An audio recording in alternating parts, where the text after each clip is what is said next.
You've probably heard that famous phrase, with men, this is impossible. It's a really powerful statement, right? But it's almost always just half the story.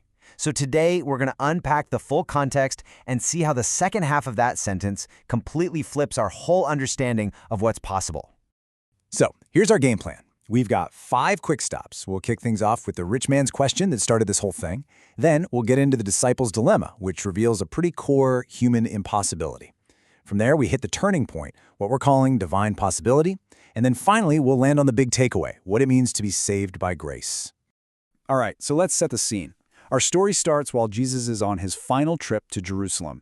And it's a single, seemingly simple encounter with a rich young man that's about to set the stage for one of the most profound teachings on salvation.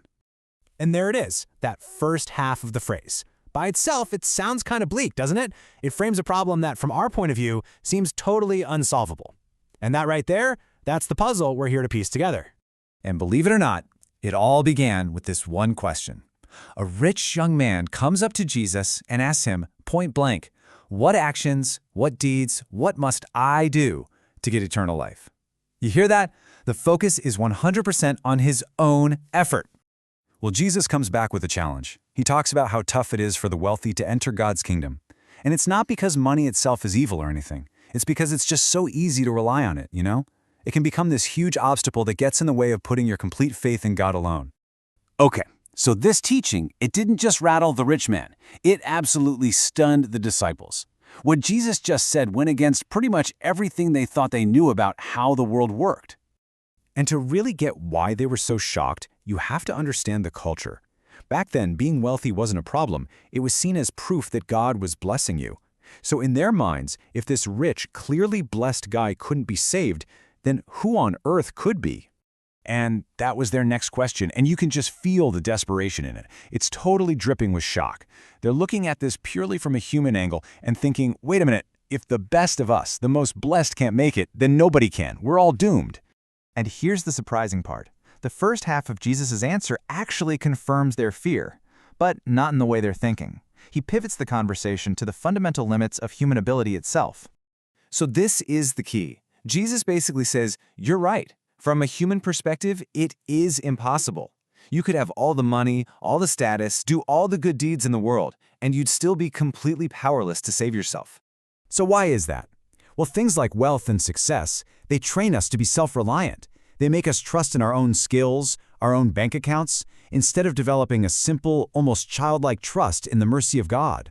We get tricked into thinking we can just earn our way in. But just as he lays out this human impossibility, Jesus introduces the turning point. And this, right here, is where the whole conversation flips on its head. From a problem we can't fix to a solution we never could have come up with on our own. And there it is, the full thought.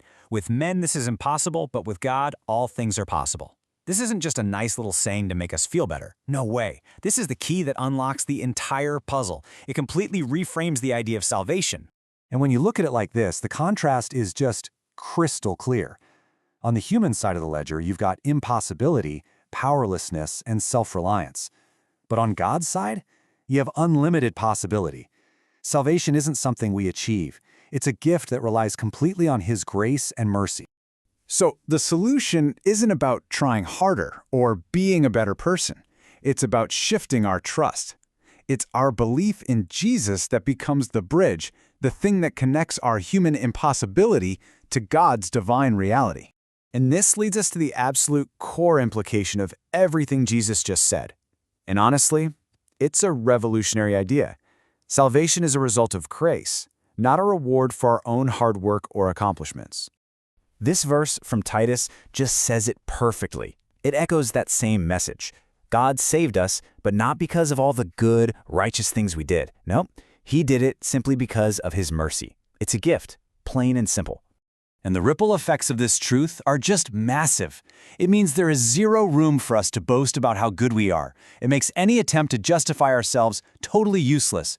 And it points to Jesus as the one and only source of salvation, not our ability to follow a bunch of rules and laws.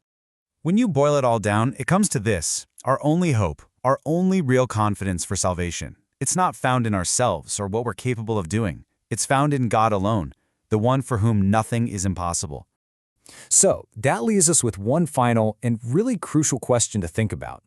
If being worthy or good enough isn't the ticket for salvation, then what is?